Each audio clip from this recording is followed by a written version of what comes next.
Warga desa Adaud keluhkan minimnya fasilitas publik.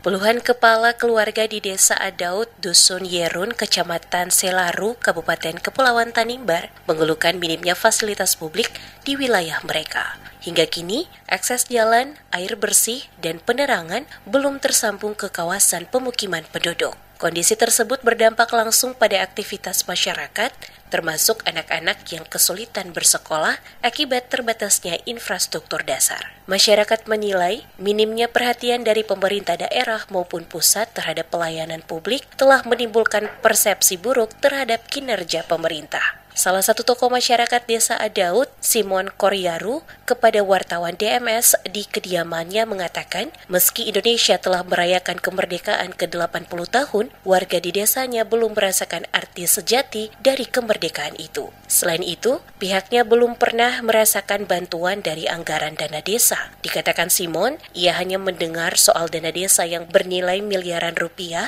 akan tetapi tidak pernah ada bantuan apapun, termasuk rumah tidak layak huni atau program pembangunan lainnya yang diberikan oleh pemerintah. Sudah berkali-kali kami sudah minta jalan raya maupun lampu maupun air minum, tetapi tidak pernah pemerintahan melaksanakan itu kepada kami di masyarakat Yerun ini. Oleh sebab itu, Pak?